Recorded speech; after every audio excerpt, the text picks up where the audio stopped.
Good morning, everyone, and welcome to Salty Sweet Games and to Masks of Nyarlathotep. I am the aforementioned Salty. And I'm Sweet. And these various assorted spices are our friends. Before we go around and meet everyone and their characters who are totally fun and not traumatized at all, let's talk about some channel stuff. First, we want to thank our sponsors, Roll20, a virtual tabletop of choice, which unites gamers across any distance with easy-to-use tools that run straight from your web browser for free. Free! It's great. We love it. We love them. We're part of their Spotlight program, which they use to highlight indie creators all across the TTRPG sphere. Also, we have a new sponsor for those of you who like those physical click-clacks, those chunky boys. Dice Envy. I'm talking about Dice, and I'm talking about Dice Envy. We are part of their affiliate program, and if you use our code SaltySweet, all caps, one word, you get 10% off your shiny math rocks. And they literally have a new line called Math Rocks, and you need to get them, and you need to get 10% off, and you need to do it right now. Go. Yeah. I mean, keep us playing, but they go. Yeah. Open and if you go do it. They have everything from acrylic to metal to wooden dice. Both Juan and I have wooden dice from them. They're amazing. Wow. Oh, hype train at the beginning of the stream. Cool. Thank you, everyone, for joining us. Should also say that we just hit 400 followers on Twitch, and y'all are amazing. So thank you very much for supporting us. Speaking of, so normally all of our donations go to support the channel and keeping the lights on. Subs are one of the ways to do that right now. But for now and for the future for a while, we are going to be donating all of the donations we normally get to charities to support Black Lives Matter, because we believe in racial justice and all of those important causes to making sure that everyone has the right to live inequality without systemic racism in their lives. So today we do have a Tiltify campaign going on right now to support Color Change, which is one of the biggest online organizations which helps to create campaigns for racial equality and for supporting the civil rights of Black people. So please donate. We have that donation link now in our panels and !BLM, so you'll be able to directly support us there and still make effects on the game, so you can help the players and help an amazing cause like that. Yeah, I mean, we've said it before, we'll say it many times again, but we stand by protesters and all of that is going on right now, and their fight. All right, I think that's basically all. Yeah. That covers so much, which is perfect. The last thing is that we here at Salty Sweet Games use safety tools, lines, veils, X and a no cards, stars and wishes, and content warnings, because while the characters are going to be put through hell because we're playing Cthulhu, but the players are here to have fun, and they are our priority always. Content warnings for today do have to do with interaction with the police. That is part of the storyline where we are in New York, in Harlem, with what's with the string of murders that our investigators are trying to solve. So fair warning, if that is too much, if that is like emotionally or physically exhausting, like, it is totally fine. We have an open door policy. You don't need to explain yourself. You can just opt out. Promise, it's all good. Also, we have like cosmic horror, body horror, horror. Oh, Summer, you little scamp, you scamp. What a scamp. Thank you so much. Sub badges are on the way. Get hype. So without further ado, let's go around and meet our players. Kienna, who are you playing today? Yeah, I am playing Irene Blackwell. She is the resident forger of this group. Also has recently revealed in-game that she was part of the mob for a while. Super chill, it's fine.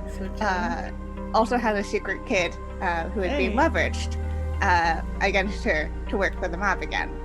Again, I'm sure it's fine. This It's is all cool. fine. Yeah. All of this is very normal. So, Allie, who are you and who are you playing? Lauren, you know who I am. I'm your girlfriend. What? Where are you? I'm right back. I'm just around the corner. It's Hey, everybody, it's Allie. I play Ganymede Graves, adventure scientist. Got my hat on today, just for a few moments though. So it's a little balanced. You wanted the big one. I totally did. Unlike Ganymede, who is a very, very balanced individual, and is eager to get to the bottom of things in New York and get back into the field and do archaeology, which she loves. Well, good to know. All right. Summer. Hey, Summer. Hi. Hi. Long What time do I no talk see. about? Who you are and who you're Right. playing. That's right. Hi, I'm Summer. I use she, her pronouns. And today I'm playing one Mr. Charlie Rapp, who uses he, him pronouns. And he's doing just fine. Yeah, he's. Didn't cry last session I or was about anything. to say he's like crying on the side of the road, right? Yeah. Okay, cool. Just forget about that. We don't need to remember that part. Yeah, Remember the no. part where he was really cool and stole a skin book, okay? Remember him as the man that stole the book. Probably rubbing up against you right now. Yeah. So he's seen better days, and I'm sure that this day can't get any worse. At least all up from here. Yep. Gonna be good. Yeah. But he also talks to ghosts, and now he's been having visions. So It's great. mental stability check. How much sanity has he lost? In like the last 2 episodes? Well, you know what? I did start out with 80, and I am 80 currently minus 12. well, think again, because he is down to 62. Oh, Peru. He has lost It'll be fine. a little bit more than you might imagine. It's fine. It's fine. I'm sure you'll get some back. Sure. And last but not least, Tommy. Good morning, everyone. I'm Tommy at Imperator Pengu. I play Zebulon Augustine Claiborne Montgomery III, our resident, I guess, photojournalist. Now, I would say he's not really the good boy anymore. Like, he's still good, but like, but he has shot someone now, and unfortunately is a little banged up right now. And might cry this session. We'll see. Given the recording from the end of the last session. Fine. Everything's fine. I don't know why you're all so worried. So, last time in the Cotton Club, Irene met with Don Ricci, a leader in the Harlem chapter of the Italian Mafia, and her former employer. He requested that she take on one final job for him, forging a painting by the notorious artist Miles Shipley.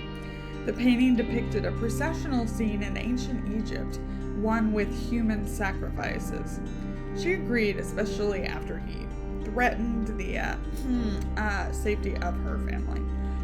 She and Ganymede quickly left after saying goodbye to Zebulon's little sister Pearl, who was working there as a dancer, and were reunited with Zebulon, who was much worse for wear after his subway encounter. They had a quick dinner at Fat Maybelle's, where they spotted an African man dressed in dock workers' clothes who seemed to instill fear in the local patrons.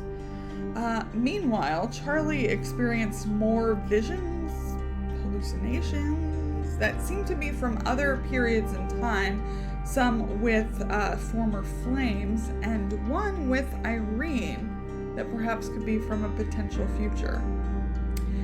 The other three made the meeting with Jonah Kensington and Carlton Ramsey, in which Jonah shared his correspondences with the late Jackson Elias regarding his investigation into the Carlisle expedition, as well as a recording from Elias himself sometime before his death, though his final words were the same used in Zebulon's impromptu eulogy, "Shine a light."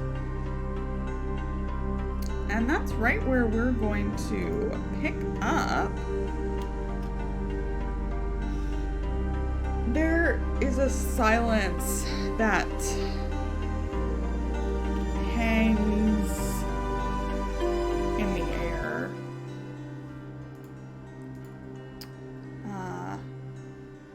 After the recording switches off, after Carlton turns it off because it just keeps repeating those last 3 words over and over. Oh, and thank you. Somebody donated to... Come here. I swear I got the alert. Thank you so much for your donation, Cajun Bayou. Thank you very much. So what do you do, the 3 of you, as Charlie is still not there?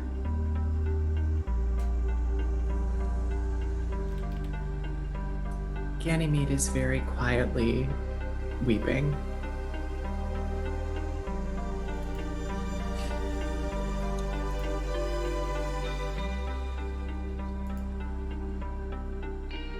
Zeb is just doing that thing where he's clearly, obviously trying not to tear up, like just doing the, just like, you know, moving his face, like, and like, you know, swallowing, and just.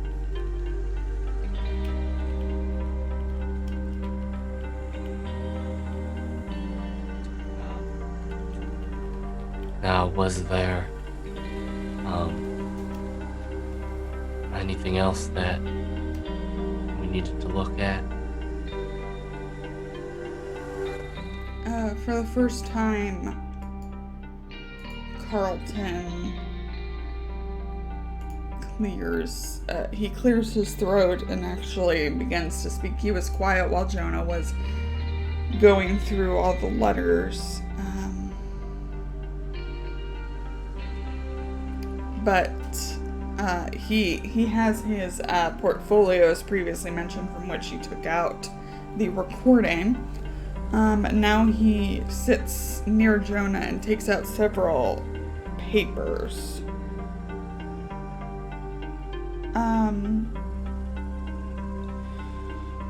He pushes up his small glasses, takes out a handkerchief, kind of pats himself down around his face.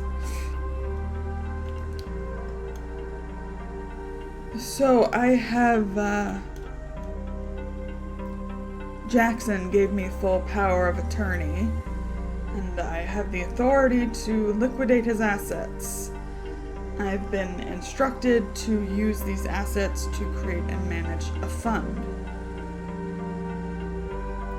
It was Elias's wish that any friends of his who attended this reading make use of this fund to continue his investigation of the Carlisle expedition. Basically anything you need, travel, accommodation, living costs, equipment, legal bills. He smiles. Jackson had plenty of those. And medical expenses. I'll be your point of contact. I can, if you need to split up, I can coordinate communications between you. If you need anybody with special skills, I can recruit them.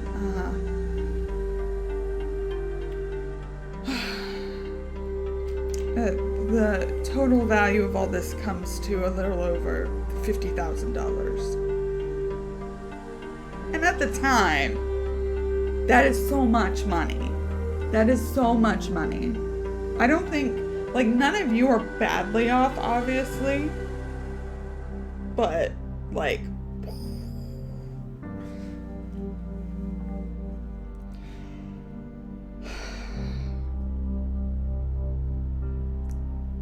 and that about covers everything. The last bits of business I have with Jackson Elias.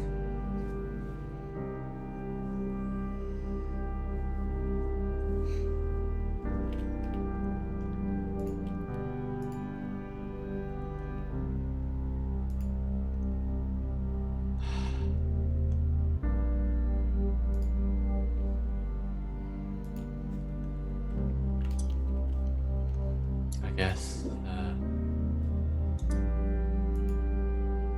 Do we have? I can't remember if we had drinks. Here. Someone had poured like drinks. Yeah, even if we didn't, I think Carlton at this point reaches into a lower drawer in Jonah's desk and pulls something out at least. Willa comes in. She was kind of listening from down the hall. And comes in with glasses for everybody.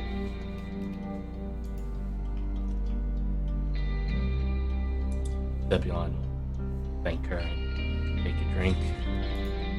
And, well, not take a drink, but like, like receive a drink. Yeah. I guess it's Mr. Jackson Elias then.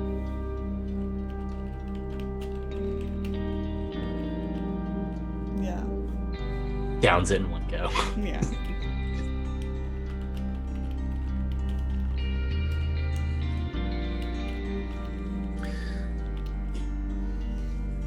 As a reminder, what time of day is it at this point? Is it about? It's evening, so it's the meeting was supposed to be at 7:30. So it's, I mean, probably by the time we're getting close to 8:30, I'll say.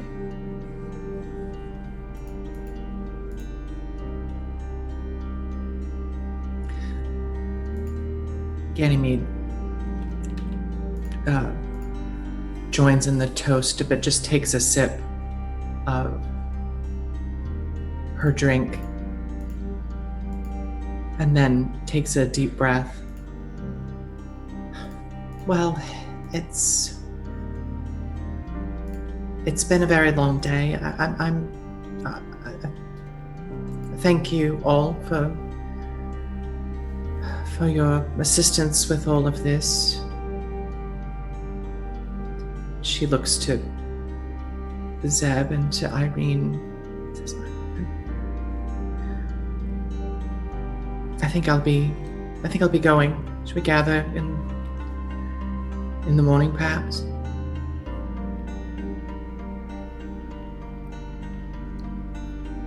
That would probably be. Or we probably need to fill Charles in on what happened here, given that he didn't show. Willa's been kind of nursing her drink.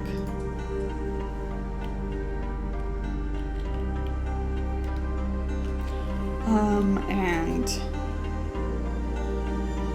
she kind of looking like her eyes are kind of zoned out, but she says, he was delayed. He's on the road right now.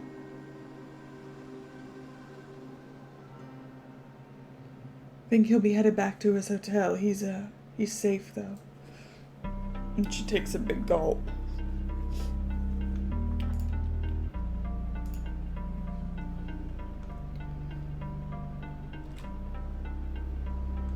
I was just giving her a weird look right now. Mm-hmm. She's not looking at you.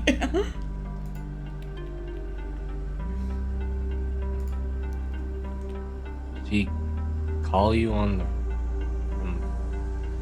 somewhere on the road?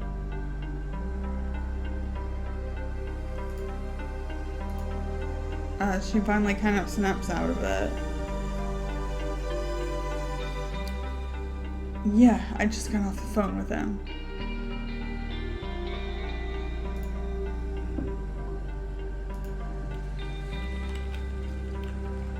Well, that's good to know, I suppose.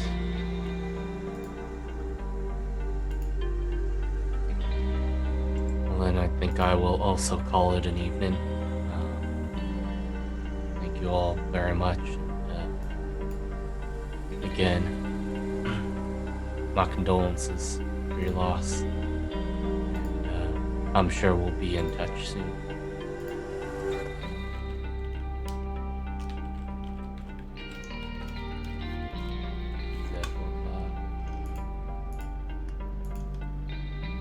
Put on a coat, put on his hat,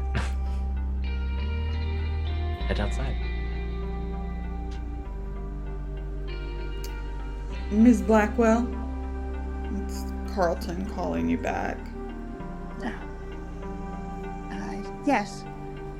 There was just one more thing here, and I didn't know if, it seemed personal. All right. And he pulls out of the portfolio. It's just like a sheaf of drawing paper, and there's just a sketch on it. It's obviously not the skill that you have, but you can tell what it is, and it's simple, but it's accurate. It's you holding your child. Just probably a memory from when he met you in West Virginia.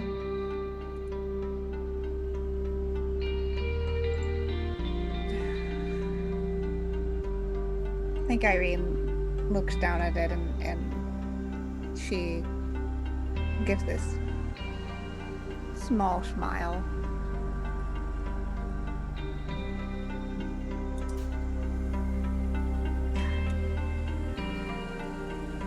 Thank you. Of course, well, looks slightly uncomfortable. Good evening. Good evening. You see Jonah still at his desk, just with his head in his hands. And you all can head out. Is everybody going to rest?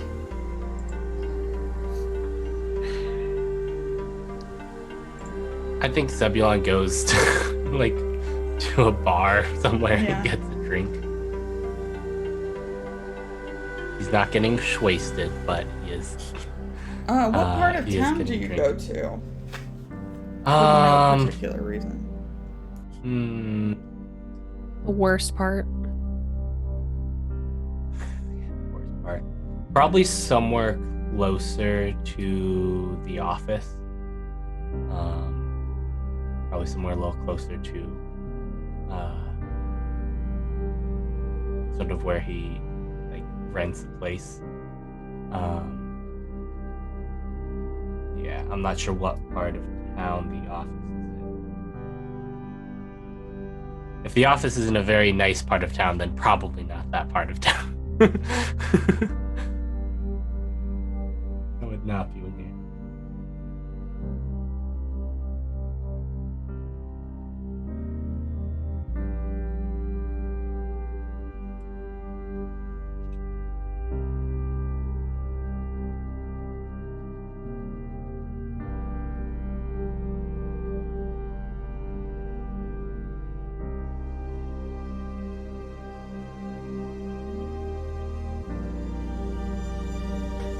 Yeah, I think Zeb just goes there, gets a drink, and really, just starts doing a lot of thinking.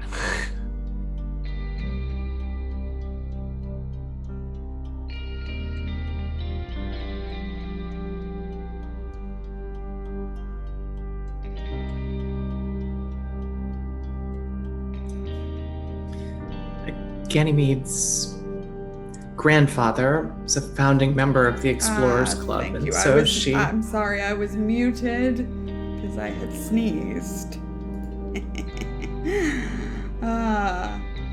So, yes, I said before I interrupt Zebulon's thinking, what are the rest of you doing? Ganymede, go. Ganymede's grandfather was a founding member of the Explorers Club, and their headquarters is just off Central Park in Lenox Hill. So she has been staying there since she's in New York, and I think she heads straight back there and straight upstairs, and I think she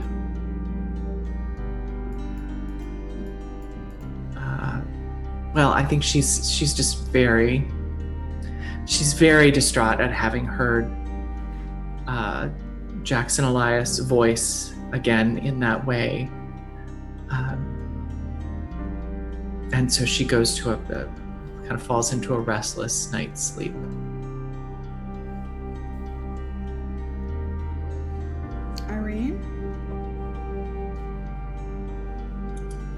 Irene heads home with the painting in one hand and the drawing in another. Two very different pieces of art. After she gets back to her tiny little apartment, probably sets the painting down in her workspace before taking that sketch and moving it to the corner of this apartment. That's her bedroom. And she unrolls it again, that piece of paper, out onto the bedside table, goes into her pocket and sets the pocket watch down on it, the one that Jackson had given her back in Peru. And then goes back to the painting, takes out her sketchbook and unveils it again. Ooh. She's got to work. Yep.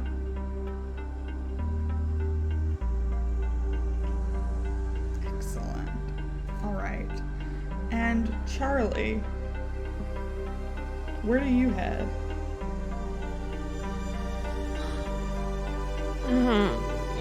It's like 9:30. Yeah, by or the like time, 10 probably. You left at 9:30, so it's probably about 10. Yeah, I think he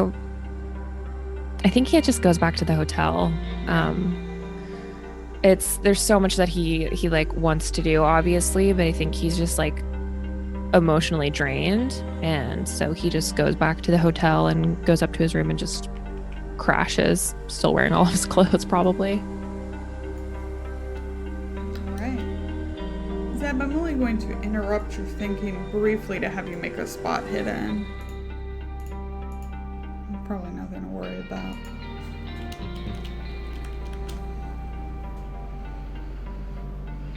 Probably not. Yeah, I just figure we should probably roll something, keep you on your toes. Should I burn an advantage on this? I don't know. I mean, I could actually advise you, but I don't think I'll do that. Just do it. Yeah, Just why use not? it. Why not? Just use it. Just do it. I'll pressure you. Okay. Do it. Yeah. Wow. No. Even with Not you were drunk. Zebulon's drunk. Oh, that makes me sad. Totally determined right there. The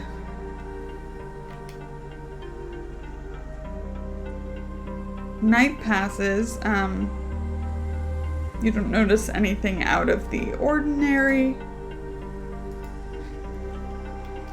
And you can return home when you're done. That is a good point, actually. So, I think... So one day I'll remember the donation options that I came up with. Yes, everybody got an advantage from 6 signals donation, and I'll have to come up with something for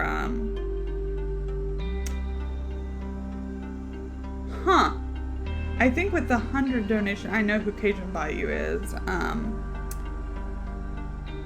Oh my god. I think you all got your first restore 1d8 sanity or HP. And it says all heroes, but we might just make it individual, because otherwise I'll have to consult with them to see what they want. Can we do that right now? Yes. 1d8 sanity or HP. I know what I'm looking for. Can I hold on to 6 the full sanity? Isn't that nice? See? I told you. Oh, Allie, why'd Can I you hold waste that? on to mine? Yeah. No, it's totally good. I needed the hit points. I'm still recovering from. That's true. And you're gonna get 1 from resting overnight, right? Yep. You know those rules better than I do, honestly. I am on Because it. I never got hurt when I played this. I'm sorry I took the good roll from all of you. The No, one good it's roll. okay. Yeah, Zeb, if you needed just it. want to mark it down. Got it. Yes, I'll see what else they want to do with that, because that's just $25. God, so generous. I'm so generous. But I think that's good. Though it was probably hard to hear Jackson's voice, I think there's that hearing him, I don't know, perhaps hearing him gave you a little bit of comfort in some way, or at least allowed you to kind of have a proper goodbye. And you can all rest. And in the morning,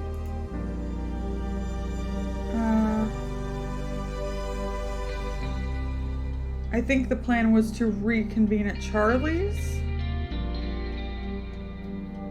Yep. I think so. Yeah. Zeb, would you like to arrive first? Yes, Zeb would like to arrive first. Trying to fulfill your wish. Yep. Zeb would like to arrive first.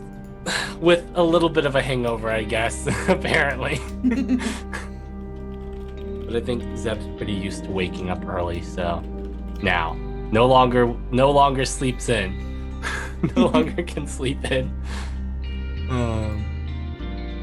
And heads over.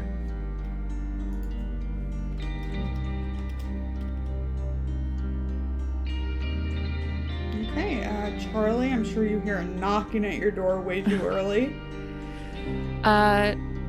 Amazing. Yeah, I think Charlie is he got in kind of late, and then he had a really super fun night. So I think that he kind of drags himself out of bed after a little bit, and maybe goes and gets himself a glass of water before he walks over. He didn't drink last night, but he might as well be as hungover as Zeb, let's be real.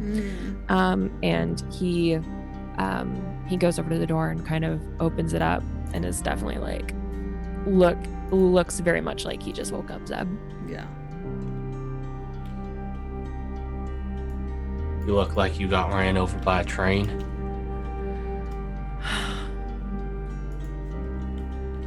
Thanks for that. Come on in. He just takes a step back and lets you inside.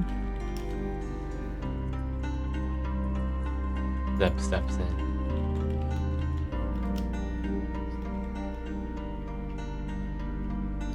What happened last night? Oh yeah, I went up to the Carlisle's estate, and I stayed a little bit longer than I intended to. So I couldn't make it back in time, but what did I miss? Well, Mr. Jackson wants us to maybe not us specifically, but got the sense that he really wanted us to look into the Carlisle expedition. Seems to think that Carlisle and the majority of the expedition is still alive. Huh. How much of it? He's not entirely sure, but says he has some contacts out in Nairobi that might be able to verify that. He's kind of been all over the world, it seems, looking into. He was in Hong Kong and London for a while.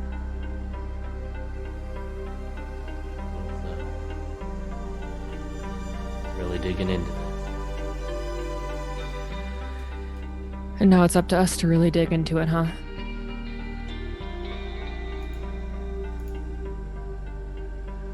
Yeah, it seems like that, Charles. It really does seem.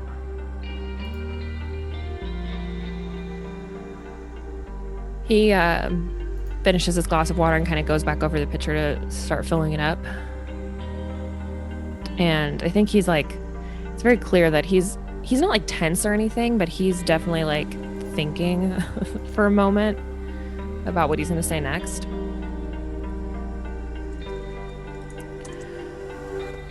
And he kind of looks back over at Zeb.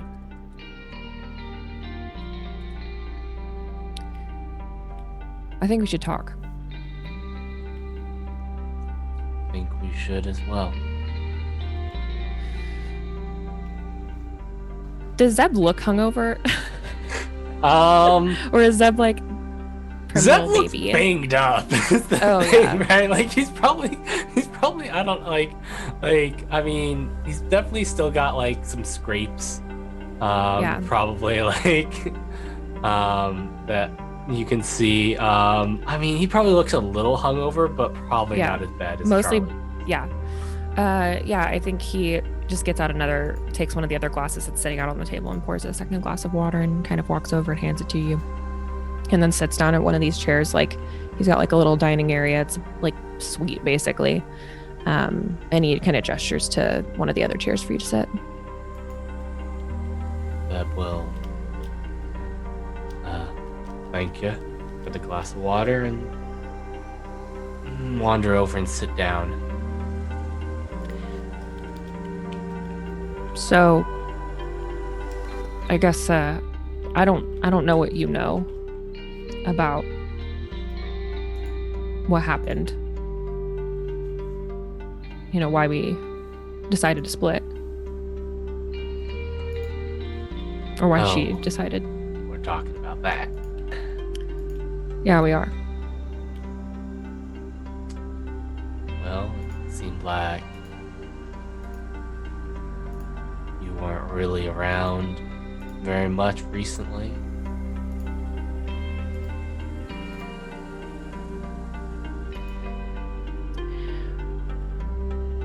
You know, that's been my problem for a while now. You know, get into these relationships and then I'm not around. And then I won't settle down. And it ends. And I really didn't want that this time. But I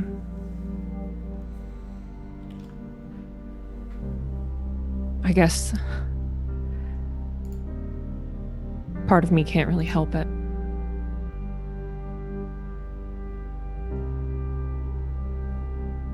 Zeb like starts to say something and then stops and then like starts to say something again and stops. I guess they do say you can't change the I'm personally trying to remember this phrase. Is change the spots on a leopard? Or change the stripes on something? Leopard can't change its spots. Yeah. I guess there's something to the saying that a leopard can't change its spots. I mean, it seems real easy if you know that this is the problem you have, and well, maybe not easy. At the very least, something you could do something about. He laughs a little bit and kind of leans back in his chair. I wish I could. It's not that I didn't love Annabelle.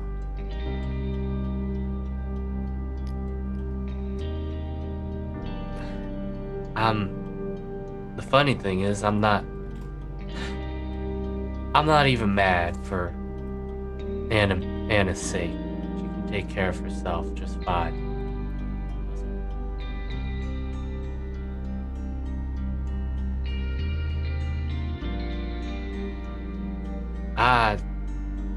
I saw you as a brother, and then you just gone, like that. Just up and vanished from everyone's life. You could've, I don't know, at least checked in after.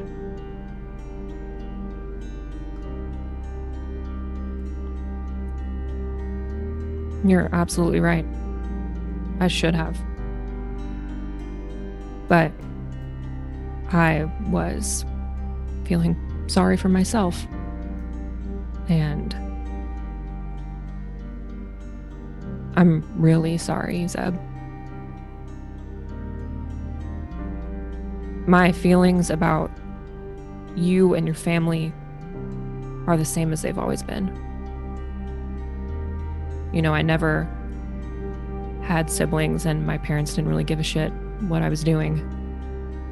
And I had that with you and your family. And that's what makes this especially hard, because I wanted to marry her and be a part of that. But I couldn't.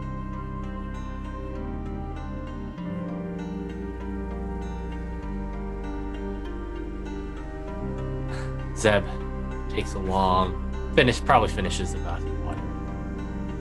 Sets it down.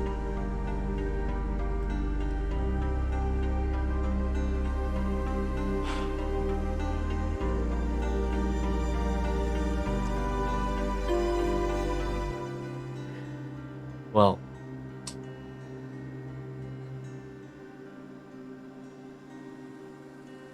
I suppose that's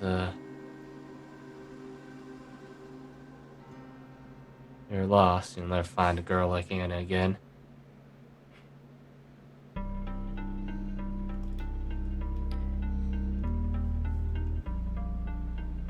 Zeb, I'm not saying that. Go ahead. Sorry, that would be Zeb's voice. Go ahead. No, you go.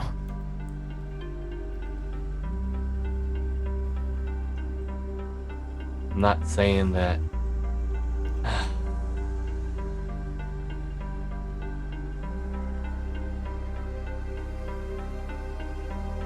Did you talk to Miss Sly last night? Did I what? Did you talk to Miss Willa Sly last night while you were out? Did she say I did? I don't know. You tell me.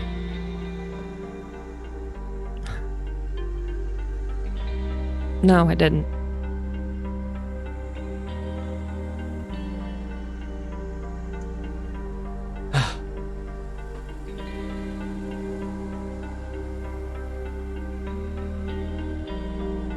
I'm not saying that I forgive you yet. And I'm not saying that I buy into all of your weird seeing things yet.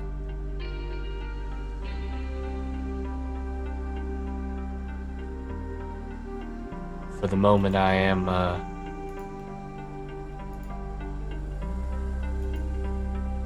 gonna buy into looking into whatever is going on here with the Carlisle expedition, with this death cult, or Mr. Jackson's sake.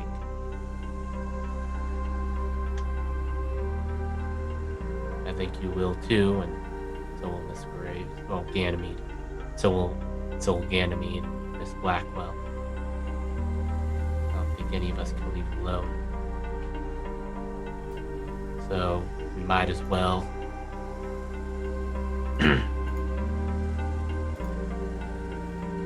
perhaps get a fresh start with this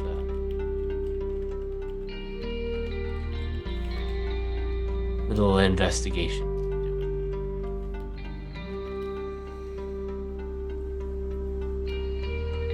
You know, I mean, as much as I appreciate a fresh start, it's not really what I'm looking for.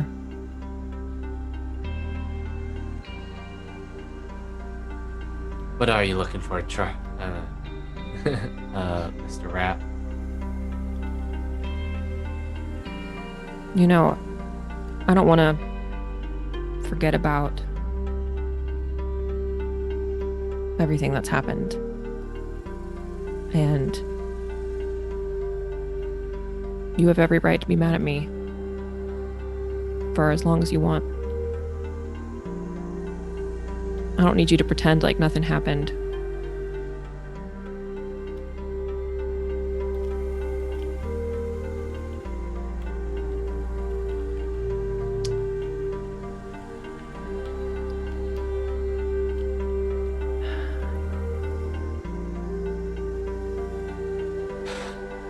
Zeb. Well,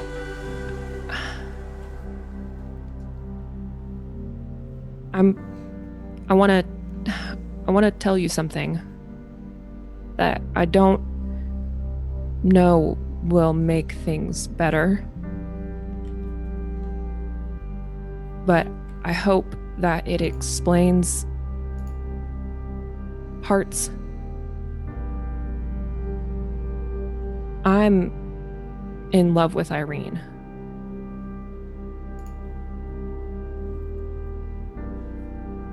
And I have been nearly since we met. But I can't tell her that.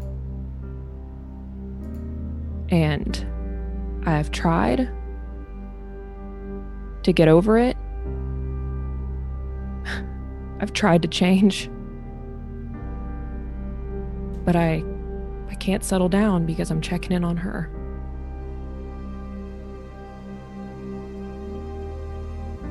And it makes me a complete ass. But I just want you to know that that's why.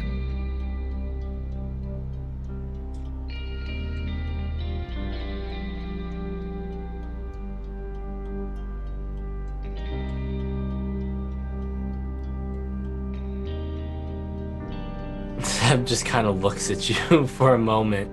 Just...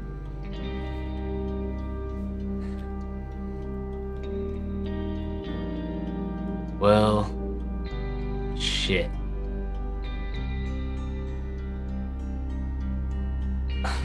Yeah.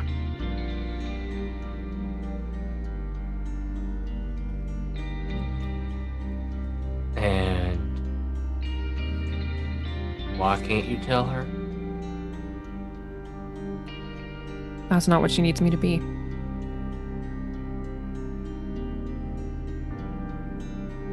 And She has... You know that how?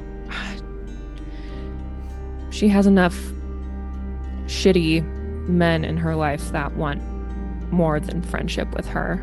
And when we met, she needed somebody who wasn't gonna pressure her or want more. And it's just the role that I've fallen into, and I think at this point it's a little too late for anything else. Well, Mr. Rapp, I think that's Miss Blackwell's choice to make. There's one thing I've learned being around my sisters. You don't get to make that choice for her. Why don't you try being a good man? Otherwise, you're gonna keep hurting yourself and everyone around you. So you think the right thing to do is to put something on her that she didn't ask for? She's never given me any indication. That choice. I appreciate what you're saying, Zeb, but she has pressures on her that you can't even begin to imagine. Fair. But I think that she is a lot stronger than you seem to think she is. I watched her stone cold gun down a man in an alleyway 4 years ago. 4 years ago. I think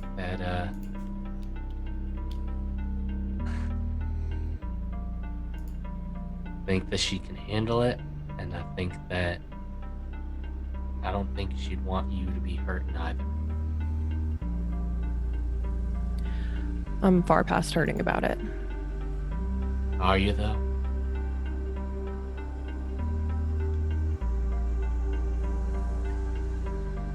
Yeah.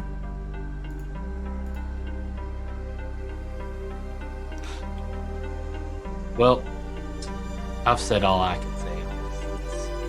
It's now up to you and Miss Blackwell, but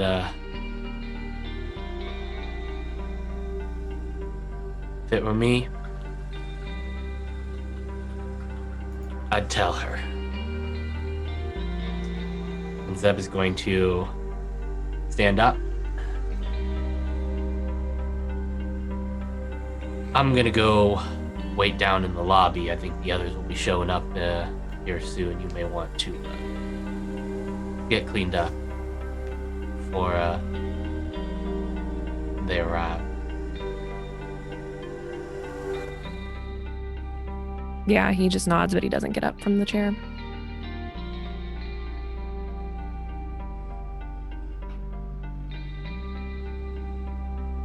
At the door, Zeb will sort of stop and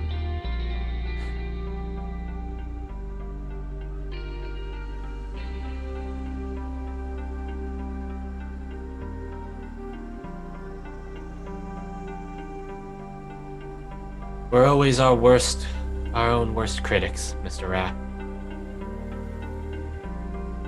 Let's step out.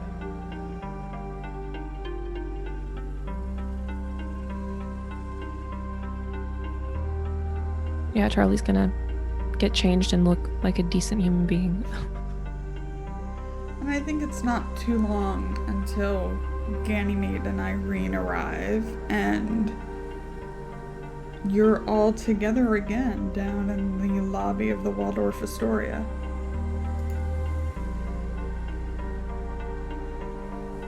Irene is carrying the same painting package as she had been the previous day.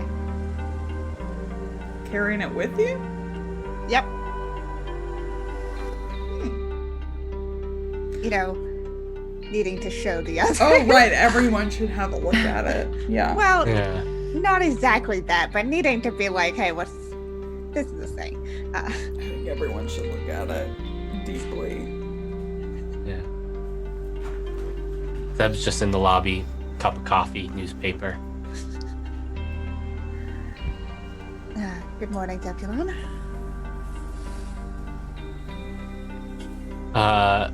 Zebulon looks over the top of his newspaper at Miss Blackwell, just like, Nods his head. Morning, Miss Blackwell. I hope you had a good night's sleep. As good as one can have, I suppose. Yeah.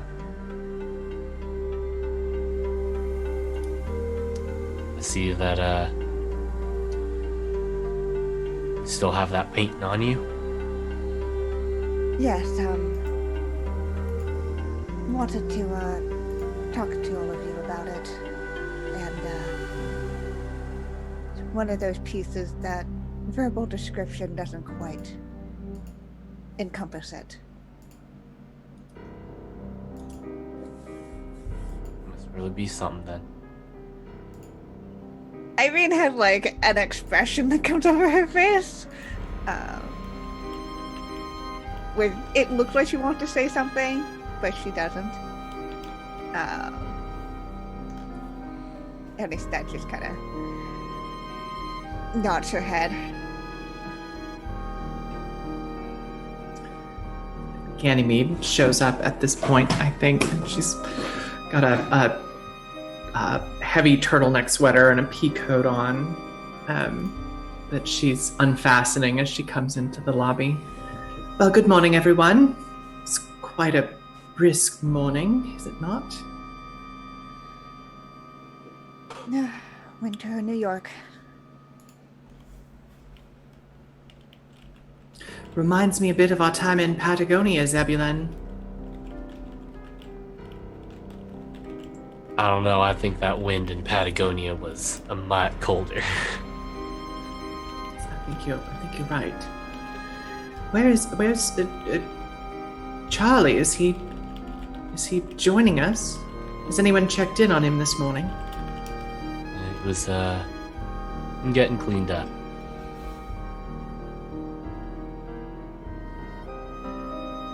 Perhaps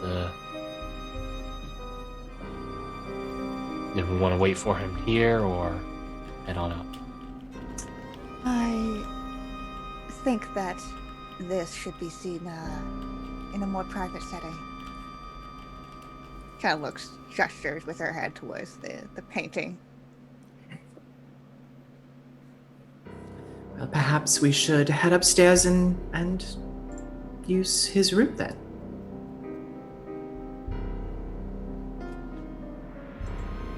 Up we go then. All right. So I think everybody can reconvene in Charlie's room. Yeah, he's cleaned up the room and himself. He looks handsome as ever, like nothing ever happened. Dashing. some might Dashing. say. Gorgeous. Mm. Yeah. But yeah, he lets him he lets him into the room. I think he's ordered up. What time is it? Like early? Early? It's 9? It's probably like 9:30. Yeah, I think in that time he's probably ordered some food up to the room too. So I like to imagine that they get here and then like the food is right behind them. Like maybe they're even in the elevator or not. Are there elevators? Mhm. They're in the elevator with She said confidently. yeah. Yes, there were there elevators. Just like there were submarines, which we talked about last night while watching and Indiana Jones. phones in my room. I mean, it's You the said water there's for. a- I did. It's the water Yeah. for Astoria, so they're They're super fancy. posh. Yeah. Yeah. So maybe you were even riding up in the elevator with the cart of food, Yeah. of breakfast. It gets brought in. Yeah, Charlie opens the door and he smiles at all of you. Sorry that I was a no-show last night. It's all right. You can catch up on everything. Yeah, I actually have something to share with all of you too. Pulls Step out inside. skin book. It's sitting on the We have- table. We have Yeah. such a weird collection of shit we have to Yeah. show each other. Yeah. You've got Well, we weird just start moving pulling out painting. all Well, of our- I've got human skin book. It gets so much weirder after this. Yay. Yeah, so he'll let them in and then start like there's probably like waffles and like French toast, lots of carbs and eggs and lots of various meats if Zeb still eats like a freaking football player. Orange juice, milk, all that good stuff. Charlie ordered up for everybody. So tell me everything that I missed. Zeb did fill me in a little bit this morning, but Irene looks up at his Zeb for a second, a little confused because that. Well, Jackson left us a purpose, I suppose. Loose ends that he wanted tied up. Yeah, Zeb mentioned that.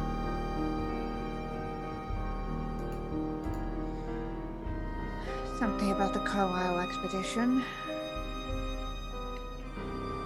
I think Zeb probably, because they gave us all the notes and stuff, right? Yes. Yes. Yeah, so I imagine Zeb probably held on to that. He's got, so he'll just sort of pass over some of the materials from the night before. Yeah, he'll start flipping through them. Yeah, I met with Erica yesterday when I got to her house, and she was reluctant to speak about the expedition at all. But what can you do?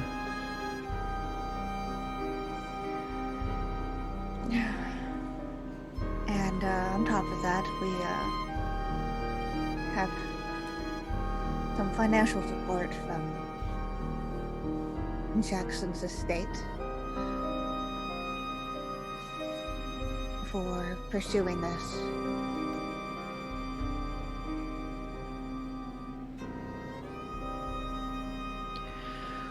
Well, great. Oh, and I ran into one of those headband fellas last night for the whole thing. Well, what happened? Where are they? I chased them, shot him in the leg, but I lost him in the subway. Shit. I think as you're flipping through the notes, when you come to the fragmented notes, it probably maybe doesn't take you aback, but however your response is, you've heard him say these words in the vision you had at the seance at Christmas. Yeah. Like, it's exactly what he said. Yeah. I mean, Charlie wrote it down himself. Yeah. Like he shared that with the group and read it to them straight from his own notes. So he just grabs that note and puts it down like side by side next to it. He goes and gets his own like notebook where he'd written down everything that he had seen and heard before he talked to Irene. Yeah. And he just lays them side by side and just kind of looks at the group because Yep. especially at Zeb, like, I wonder how I could have known this. Weird. I don't know. Charlie's probably in it with the cultists. That's right. That'd be my It's explanation. the only way to possibly know. Well, he kind of like looks down the note. He was right about the safe. The books.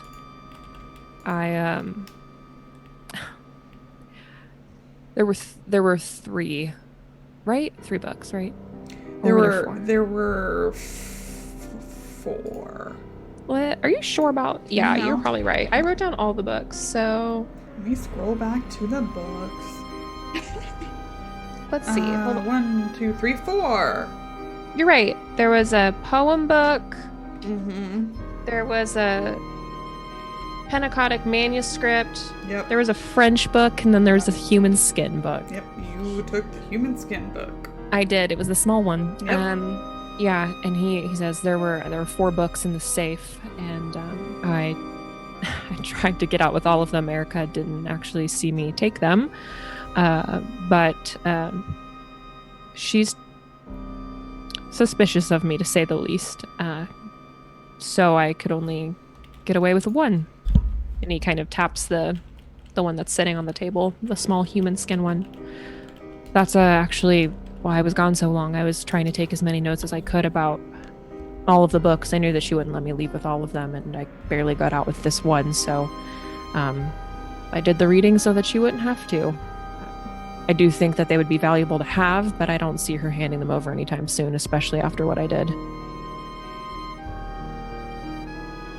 Ganymede reaches out to the book. You haven't picked it up, have you? It's just no, it's just sitting the there. Yeah. Weird texture. Weird texture. She hasn't yet. She hasn't touched it yet, but she reaches out toward it and looks to Charlie and says, may I? Yeah. He's not going to say what he knows. He's just going to let Ganymede figure it out. Yeah, she picks it up and... Weird texture. Yeah, I suspect she probably concludes pretty quickly. Some kind of skin. That it's bound in. You recognize what this is? The binding, I mean. Yeah, it's human skin. I think so. Funny thing to keep in a safe. Funny thing to keep at all. Well, you... Funny thing to ever make? I mean, let's start there. I got this one because it was the smallest, but this wasn't even the most disturbing of them, honestly. This wasn't the most disturbing. No. Oh, I'm so eager to know more, Charles. Yeah, I think he'll give them the too long didn't read version of all of the books. Yeah. He'll even tell them about what's it. He's going to save them. Like, they're more than welcome to flip through the book if they want, but he's going to tell them basically the contents of all of the books, including the skin one, so they don't have to kind of go through it. Montgomery Crompton, the English artist, blah, blah, blah. The Pharaoh... What was it? Pharaoh of Darkness. I know things. Let me pull it up. Throne of Darkness, Life as a God. Yeah, Life as a God. There's a handout, I think. But I'll show it to all of you again. The French one is... Can I read my own handwriting as I was getting towards the bottom of the page? And it's a French of an original Latin 13th century text. Transcript or translation, whatever. Bound in decaying blue calfskin, Gaspar somebody Dennard? Maybe not, I don't know. Contains writing about practical magic. The Pennacotic manuscript, which is red leather. It's got a bunch of footnotes about the city with the great race. It doesn't say where it is, but the name, I think you said, donates Western Australia. And then there's the English poem book, Bound in Black. Feels Strange to the Touch, poetry about a beautiful woman ruler from ancient Egypt. And I thought it was the one that I saw in my vision, which I think as he was telling you all about when he was describing that book, he would get Irene to get out the sketch of the woman that he had her do. Yeah, so consider yourselves filled in. I need those in actual notes, not just my awful fast handwriting. I think when Charlie is mentioning specifically the stuff from Life as a God, Irene, I think you're definitely...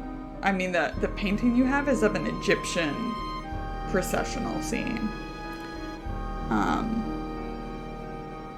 Yeah, cool. Yeah, so if we cover all that, I think Irene kind of sets the painting down on a table.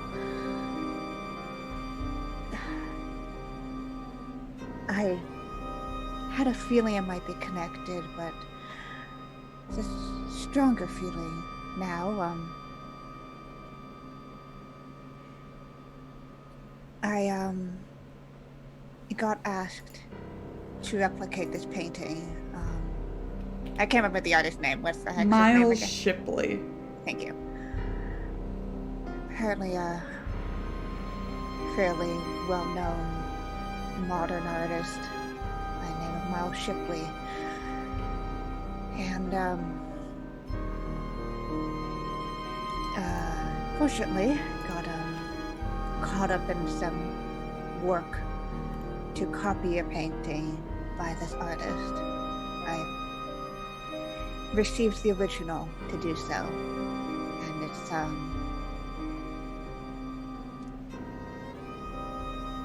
striking, to say the least, both in its contents and in its potential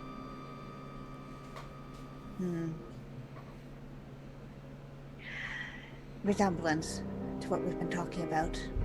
Wait, I'm sorry. Can you back up a second? How did this happen? I thought you were done with that. Remember our good cop friend, who seemed to take some interest in Yeah. me? So, as per one of my suspicions, he happens to work for Don Ricci.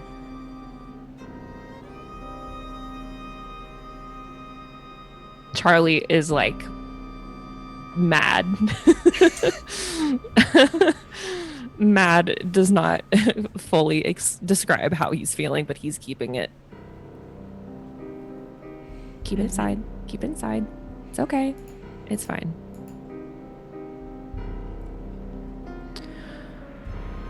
So,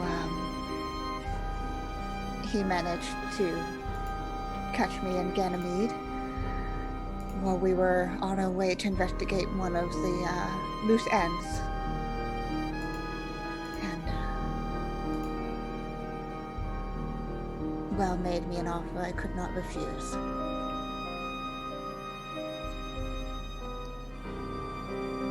Deb, who is the only one out of the loop at Yep. this point, Yep. is just sitting there, just like,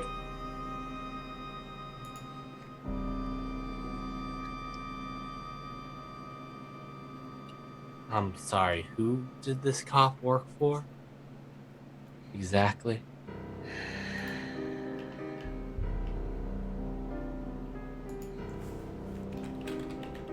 Irene turns to Zeb. I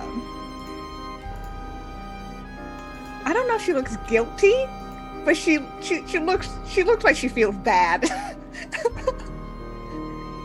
I feel bad for the worldview I'm about to shatter. Yeah. Whoops. she feels bad about this.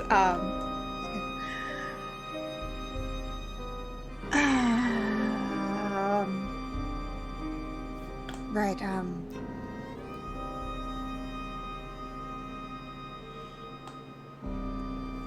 so, for most of my time that I was here in New York before Peru, I was employed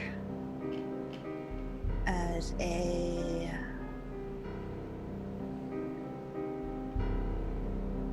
person to copy artwork, using my skills that way, by a branch of the mob here in New York. Charlie's trying to hold down a smile now watching Zeb.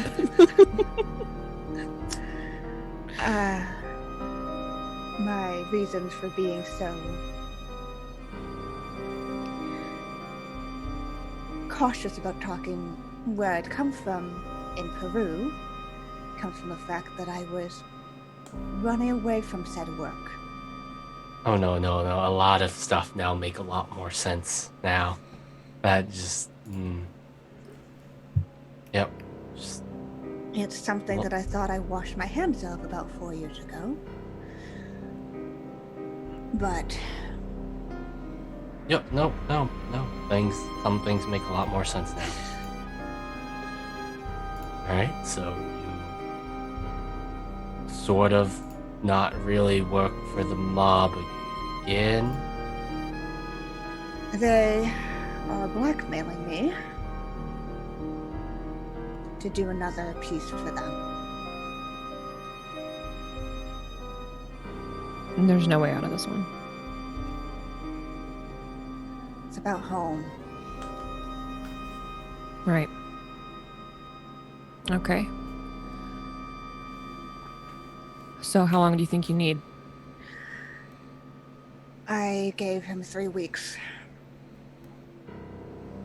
He wanted 2, but that wasn't going to be possible.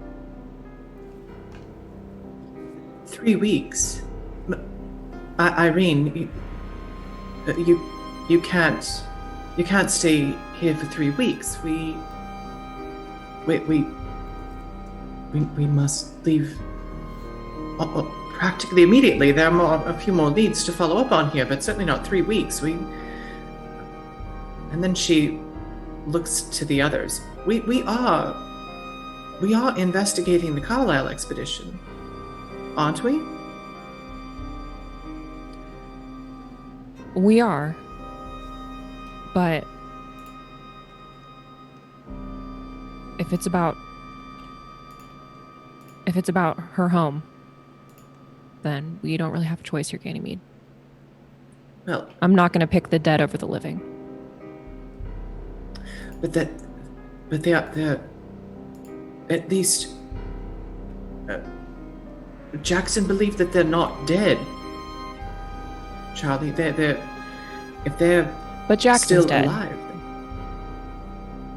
I'm not Yes.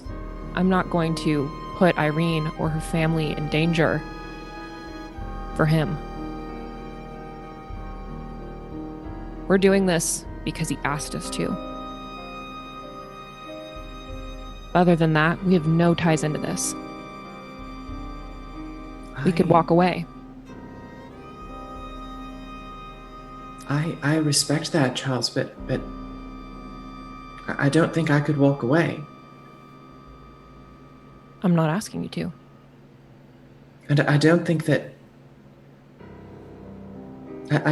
I could tarry here in New York while they're potentially in danger somewhere in Africa. Then you can leave think- without us.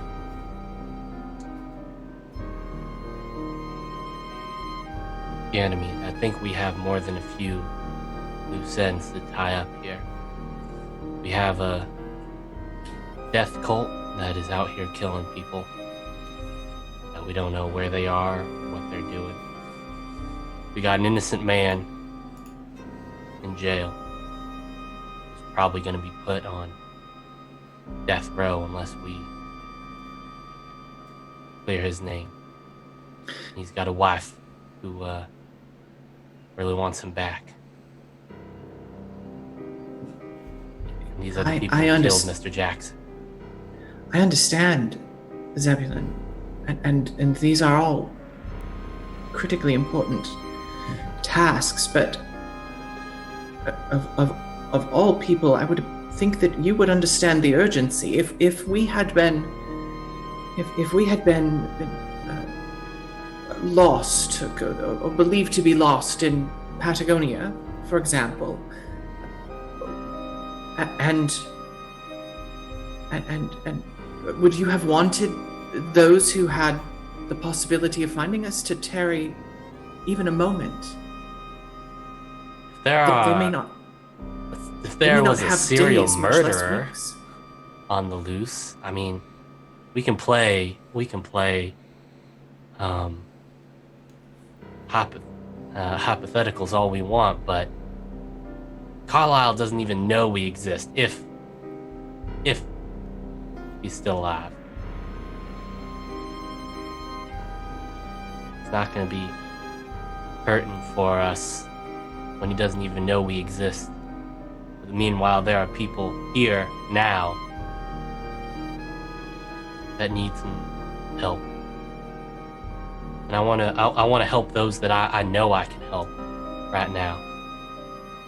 That need the help right now. And I will once we're done with this, I will join you and I will follow you on the further Mr. Jackson's investigation. But I made a promise to Miss Adams. I would do my best to see her husband free.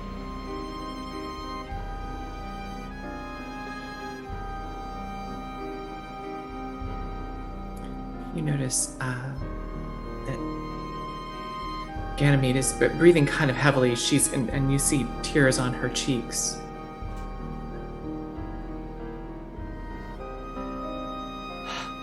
I imagine Zeb has heard some of your history at this point. He sort of breathes and... Look, I know this hits close to home for you, Ganymede. And I don't seek to put words in people's mouths, but if you could do something here and now to help people, to make people's lives better, don't you think your parents might want you to do that?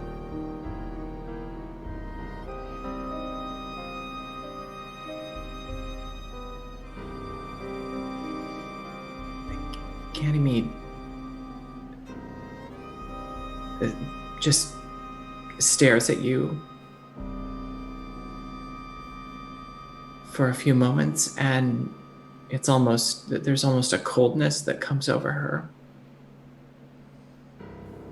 And she reaches down and takes up her coat that she'd laid over the back of the chair, and she walks out.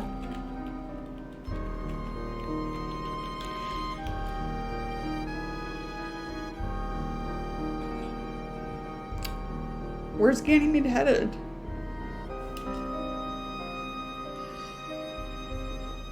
I don't think she knows. I think she fastens her coat in the elevator on her way downstairs and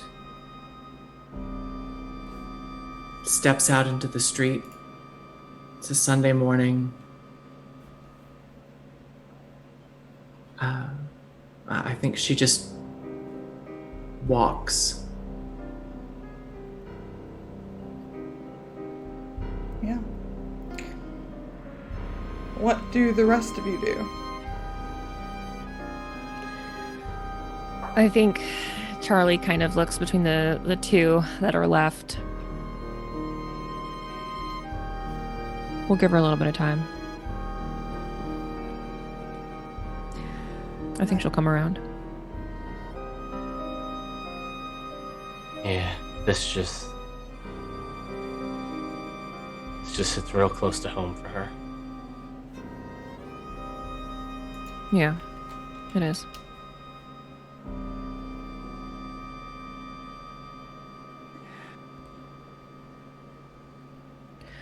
But, was there a particular reason that you wanted us to see the painting, Miss Blackwell? Because, yeah, I haven't really mentioned that yet. Well, like I said, verbal description doesn't quite encompass it. Apparently Shipley's work is known for evoking very strong emotions of... I don't know if awe is the right word. When I was being shown it, it was, there was a incredible amount of nervousness from Don Ricci, a man who, in all the years that I had known him, had never been ruffled by most anything.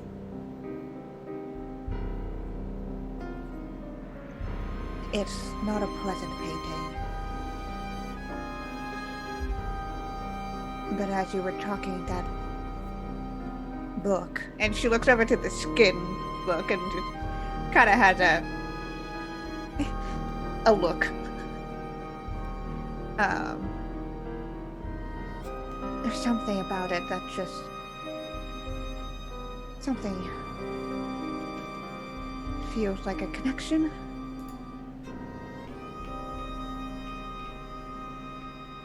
It just Well, I don't know how much weirder it can get than a book bound in human skin, which I'm real glad that I finished eating before you brought that thing out.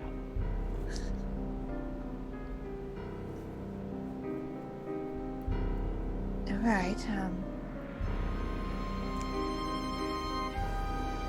And she goes over to the painting and kind of like starts to unwrap it, but still keeping it down. Uh-huh.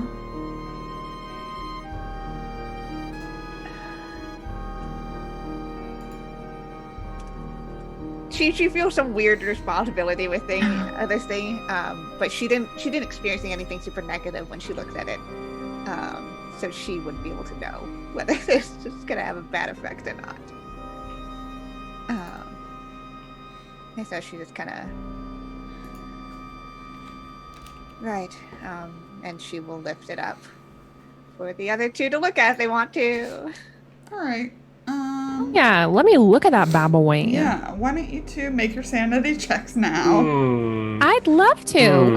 I know you. It's an advantage for no reason. Out of player, Let's also out of, use an advantage. like out of character, I know this is not great for sanity, but in character, Irene was totally fine. Like she looked at it, she was like, I don't like how this looks, but I'm not experiencing visions like I did with the mask. So. There you go. Nice. I'm mad at you now because I I did it too. Oh, That's so great. So We both got extreme success. you both only lose 3 sanity. Lauren sounds so disappointed. Isn't that nice though? Nobody failed that sanity check, so you don't know how much it really costs. Isn't that nice? Only God, 3 an sanity. extreme. Yeah. I just got that, Lauren. Yeah, no, I know. Don't take things from me that I just got. I know. I was nice enough to not make everybody read those damn books. You're welcome, everyone. Irene is literally at a loss to describe what this painting is. Yeah. So I don't just fucking to know. like Reiterate. refresh everyone. Yeah. Give me those The piece vibes. is called The Dark Pharaoh. It's a processional scene from ancient Egypt in which a golden chariot passes through a mass of people who have fallen to their knees in reverence.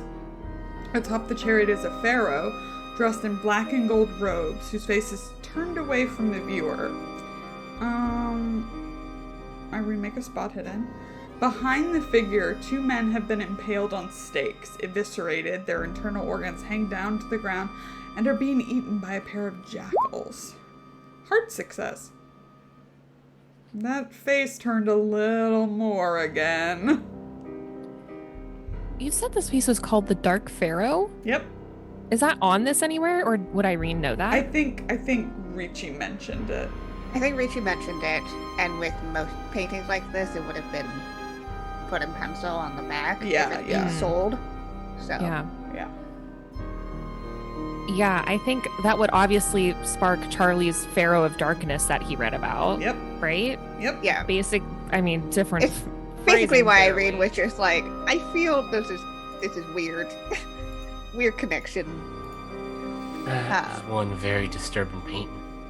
No, I'm gonna take it back. I didn't think it could get more disturbing than the Yeah. human skin-bound book, but When I said can we- it's not verbally described easily, she will set it back down, Yeah. face down.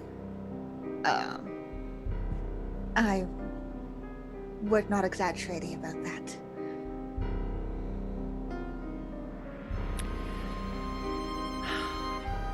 I kind of like it. Irene raises a brow at Charlie. He's looking at it very intently, I think. He's like, and I think he pulls out his notebook and starts kind of flipping through the notes that he took about the books earlier. The Fair of Darkness, was that mentioned? Sorry, Lauren, my notes are chaotic. Yeah. Was the Fair of Darkness mentioned in the skin book? Or was it mentioned in the... There are references to the Fair of Darkness, and actually to the Throne of Darkness. The Throne of Darkness, yeah. The main passage says, "Through the twisted doors to the jeweled throne of darkness, I came with all reverence and humility to gaze upon scenes of celestial majesty and rebirth. When the 6 lights were lit and the great word said, then he came in all the grace and splendors of the higher planes, and I longed to sever my veins so that my life might flow into his being and make part of me a god." And this is from the skin book, Yes. right? So I have that. Yes. I have that little passage. Okay, Yes. great. Yeah, I think he goes over and grabs the book and I flips to that page and reads it out loud. As we're looking at the painting, and he kind of says, "I wonder, did he say who the painting was for, Irene?" I think there are 2 different clients, which necessitates the copy. Do you know either of their names? I don't remember which. You don't, as far as I know. Yeah. John Ritchie doesn't tell me these things. Well, I'd like to find out. They might be involved in all this somehow. Well, no, apparently Shipley's works are very polarizing. People either despise it or are in awe. And I don't think there'd be many people who fit both into interested in Shipley's works and have enough money to buy it. Well, I've got enough money. Kind of.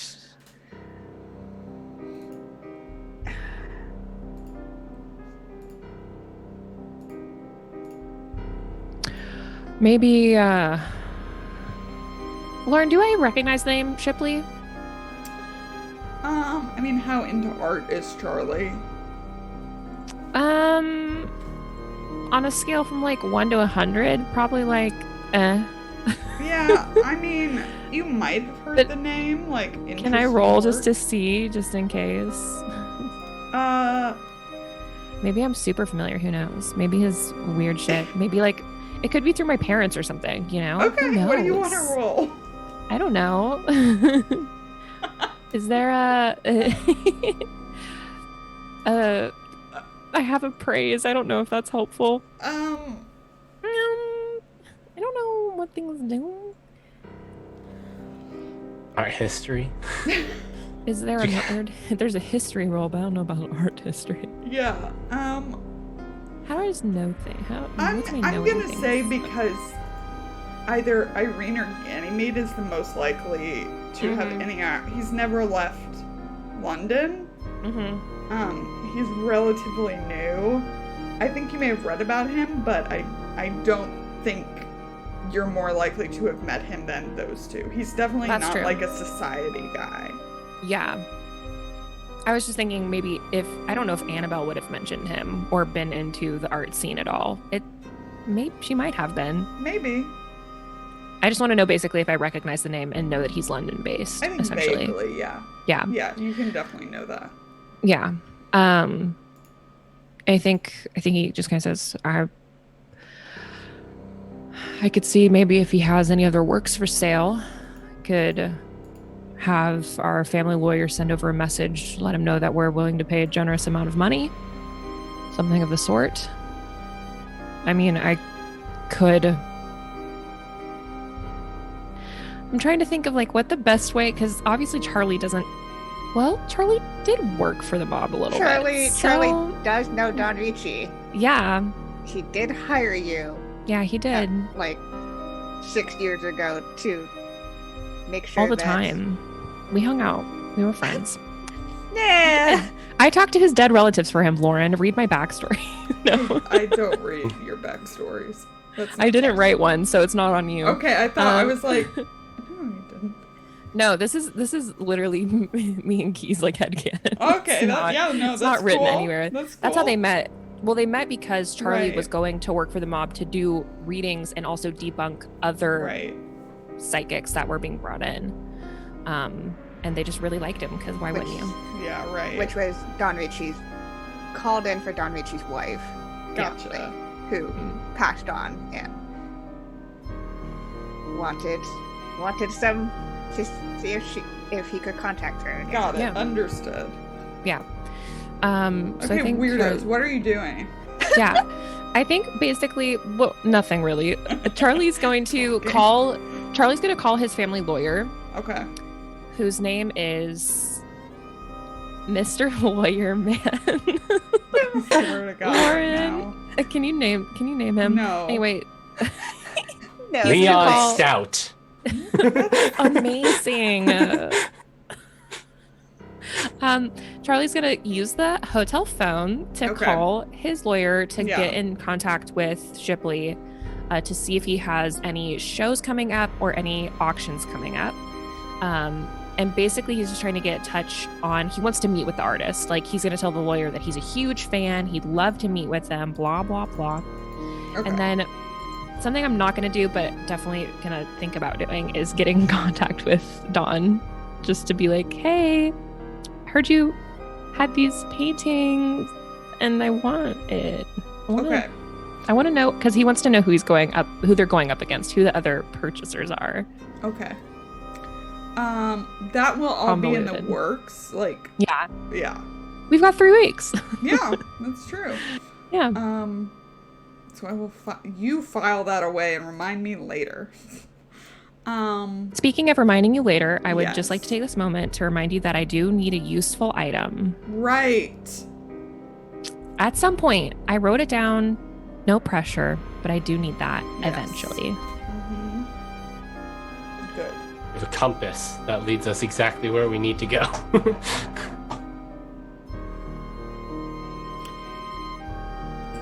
Okay, you 3 stay there. Ganymede, where are you?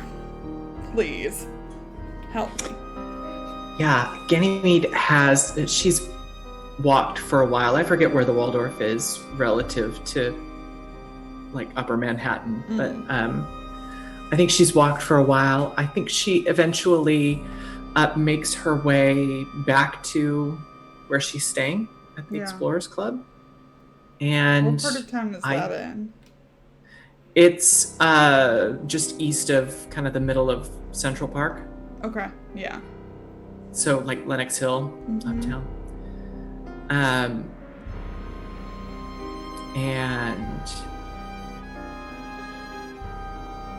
yeah, I think she's packing.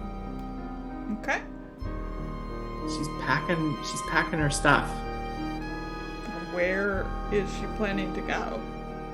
Yeah, I'm not sure that she's really sure at this point. She's really kind of distraught as she's doing all of this. But after she gets everything packed, she sits down at a desk and, takes out a piece of stationery and just jots down a few words. She's trying to put together like what will be the basis of a telegram to send back to the Daring and her grandfather to let them know. And she's, for kind of watching over her shoulder as she's writing this her, perfect script. It is, she gets the, I will be, taking transport to, and then she just sits there for a moment to where,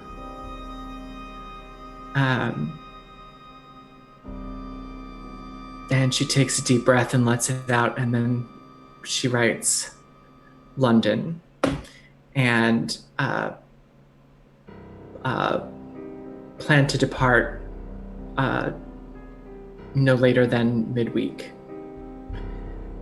And she folds it up and puts it in her pocket and goes back down to the lobby and asks where the nearest Western Union might be so that she can send the telegram.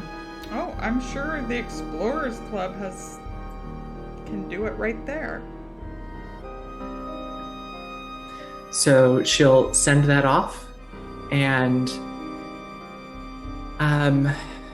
then asks, is there somewhere nearby that I could get a brunch, perhaps? I'm famished.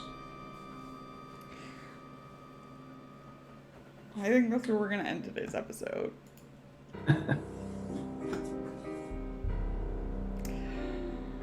Oh, good. Let's go around and talk to everyone.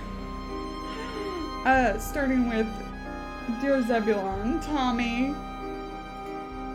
Oh boy. Oh man, what an episode. Kind of resolved one thing, started another thing. Oh boy, it was. Listen, I can't marry your sister because I'm in love with Irene. Very that was. Oh boy, that was a very good session.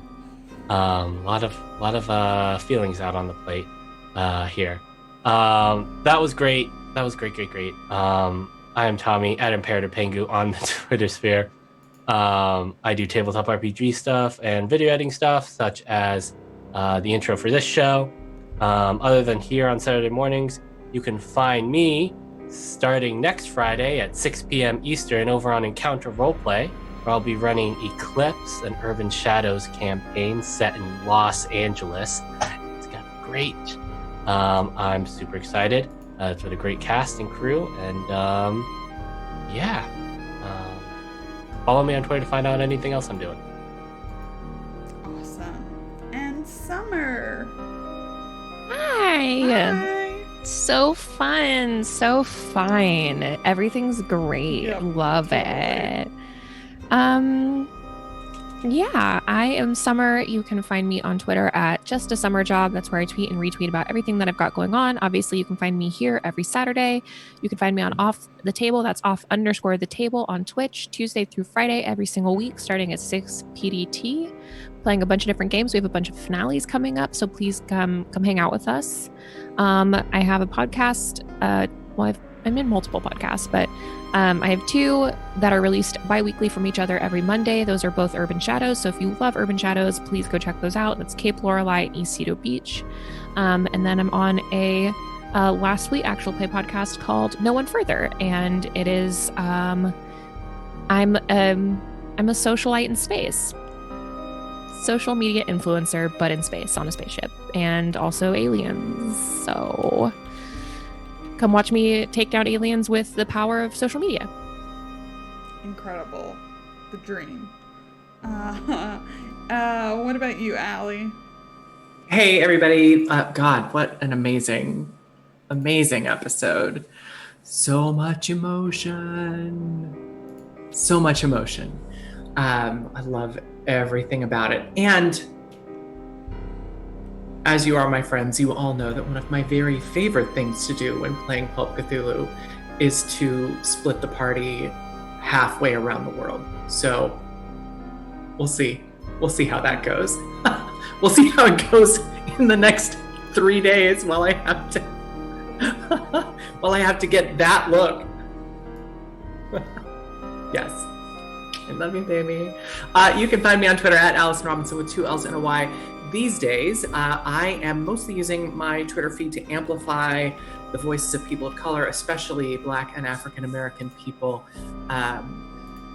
People like me have so much to learn, and it seems like the very best way that I can use that platform right now. So I am, but follow along. I hope you will follow along and learn and listen with me. And I will see you all next week. Bye. And Key. Yeah, let's go over personal things. Y'all can find me over on Twitter at Kienna. Best way to figure out I'm doing on the internet, doing all sorts of role-playing things, whether streaming, writing, or shouting to people aid. Obviously, I'm here most of the time. One thing I do want to plug is that there's currently a bundle on Itch.io right now, which is the self-publishing platform for a lot of indie games. And they have just done a huge bundle of over 700 games right now and growing, where all the proceeds go to NAACP. So go check it out. All you have to do is pay at least $5 and you get all of these games and help support an awesome cause. All of my games are in that bundle. So if you're interested in playing any of my stuff and playing all these other really awesome things from tabletop to video games, please go check that out. How about you, Lauren? I'm Lauren. I'm that salty ginger over on Twitter. And yeah, you can find me here. You can find me other places around the internet. That's it for me. Key, do you want to run through some channel stuff? Yeah. So again, want to give a shout out to our sponsors, Roll20 and Dice Envy. With Roll20, we are part of their Spotlight program, which helps to highlight all sorts of awesome indie tabletop creators across the space. So please go check it out. A lot of the Roll20 Spotlight people are also doing charity stuff right now, so please go check them out and all that support as well. We are part of the Dice Envy affiliate program. You can use the code SALTYSWEET, all caps, one word, to get 10% off of your dice. So you can get everything from acrylic to metal to wood and now to gemstone dice from them, and they're super awesome as well, helping support all these great indie creators as well. If you ever miss an episode or want to rewatch one, we've got a YouTube channel. I haven't been really tweeting about when we upload those because I want to make sure that we're keeping our content mostly focused on our live streams and also on amplifying voices right now. But you'll get a notification if you subscribe to us over there for our regular series uploads, as well as whatever else we feel like playing. Speaking of that, we have a Twitter, which you can follow to keep up with when we go live with our regular series and when we go live with our impromptu one-shots or video game streams. We've been doing some of that as well. Again, thank you to everyone who has supported us by subbing and following, and who has been supporting Color of Change today and for the next little bit. Through donations. We blasted that goal in the first 25 minutes of the stream, so that's wild. So I booped up the goal, and we're going to have that campaign live right now for currently a week to keep supporting that as we continue to help bring you entertainment and light. We're also doing something to help support Black Lives Matters and all of the protesters and movements that are happening across the globe right now. That's about it from us. We are going to go raid our friends GoJG. So please stick around and chat. If you have the hype emote, spam that hype emote. Otherwise, spam that heart from love from us at Salty Sweet Games. They're playing a good dog game. I think they're dog sledders. Yeah, and they're also raising money for the Bail Project. Yeah, so go join and stick around for that. Thank you, everyone. We'll be back live as planned on Monday for our D&D series. But we'll be back, of course, with this show next week. And we'll see y'all then. Bye, everybody.